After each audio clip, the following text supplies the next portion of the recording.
Doctor ortho, अब दर्द भी घुटने टेकेगा। कांग्रेस सांसद और पार्टी की महासचिव प्रियंका गांधी वाड्रा ने अपने भाई और लोकसभा में नेता प्रतिपक्ष राहुल गांधी का समर्थन करते हुए सुप्रीम कोर्ट की टिप्पणी पर तीखी प्रतिक्रिया दी है।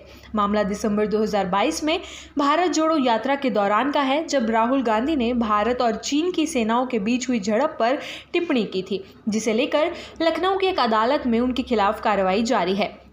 इस कार्रवाई पर सुप्रीम कोर्ट ने हाल ही में रोक लगाई थी, लेकिन इस दौरान अदालत ने राहुल गांधी की टिप्पणियों को लेकर नाराजगी भी जताई थी। प्रियंका गांधी ने साफ कहा है कि ये तय करना कि सच्चा भारतीय कौन है, ये किसी जज का काम नहीं है।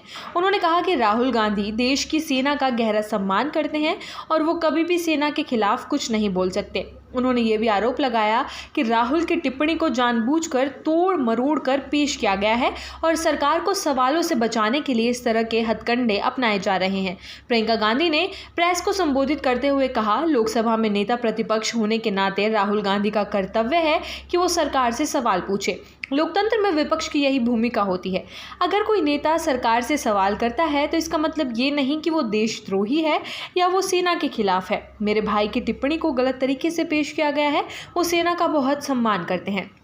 सुप्रीम कोर्ट ने राहुल गांधी के खिलाफ लखनऊ की अदालत में चल रही कार्रवाई पर भले ही रोक लगा दी हो, लेकिन अदालत ने इस बात पर नाराजगी जताई थी कि एक राष्ट्रीय नेता इस तरह की टिप्पणी कैसे कर सकता है, जिससे सेना की छवि पर प्रभाव पड़ सकता है। अदालत ने कहा था कि देश की सुरक्षा और सैनिकों के मनोबल से जुड़े मामलों में सावधानी बरतनी चाहिए। इस पर प्रतिक्रिया देते हुए प्रियंका गांधी ने सवाल उठाया कि जब संसद में पूरा विपक्ष किसी गंभीर राष्ट्रीय मुद्दे जैसे कि भारत चीन सीमा पर झड़प पर चर्चा की मांग कर रहा है, तो सरकार उससे क्यों भाग रही है। उन्होंने कहा, अगर विपक्ष चर्चा चाहता है, सवाल पूछना चाहता है, तो उसे देश विरोधी करार देना, कोर्ट कचहरी में घसीटना और दुष्प्रचार फैलाना लोकतंत्र को कमजोर करता है। कांग्रेस पार्टी का भी कहना है कि भारत जोड़ो यात्रा के दौरान राहुल गांधी ने जो बातें कही थी, वो सरकार की नीतियों और विदेश नीति पर सवाल उठाने से जुड़ी थी, न कि सेना की आलोचना करने से।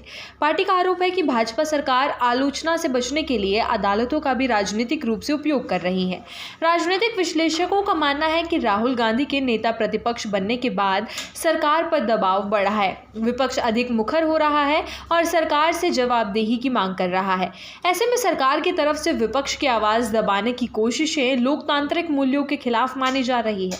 प्रियंका गांधी का ये बयान ऐसे समय में आया है जब संसद का मॉनसून सत्र जारी है और विपक्ष लगातार राष्ट्रीय सुरक्षा, महंगाई, बेरोजगारी और संस्थानों की स्वतंत्रता जैसे मुद्दों पर सरकार को घेर रहा है।